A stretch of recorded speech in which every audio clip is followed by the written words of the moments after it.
நீங்கள் வெஜிடேரியனாக இருந்தால் இப்படி ஒரு பிரெட் ஆம்லேட் செஞ்சு பாருங்கள். ஒரு கிண்ணத்தில் கடலை மாவு, அரிசி மாவு, மஞ்சத்தூள், உப்பு, மிளகுத்தூள், பொடிசா நறுக்கின வெங்காயம், பொடிசா நறுக்கின கருவேப்பிலை, கொத்தமல்லி போட்டு நல்லா தண்ணி ஊற்றி மிக்ஸ் பண்ணிடுங்க. இந்த மாதிரி மிக்ஸ் பண்ணி ஒரு பதத்துக்கு வந்தோடனே நீங்கள் ஸ்ட்ரெயிட்டாக தோசைக்கல்லில் ஊற்றி கொஞ்சம் சிம்மிலே வச்சுருங்க. அப்போ நல்லா வரும். அப்புறமா ஒரு ப்ரெட் எடுத்து அதில் கொஞ்சம் சாஸ் தடவி மேலே வச்சுருங்க.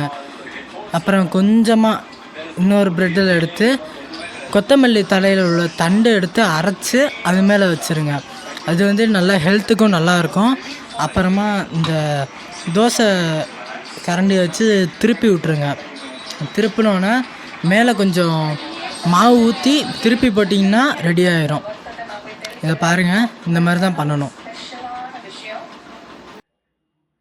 இந்த வெஜ் ஆம்லேட் பிடிச்சிருந்தா சப்ஸ்கிரைப் பண்ணுங்கள், லைக் பண்ணுங்கள், ஷேர் பண்ணுங்கள், கமெண்ட் பண்ணுங்கள்.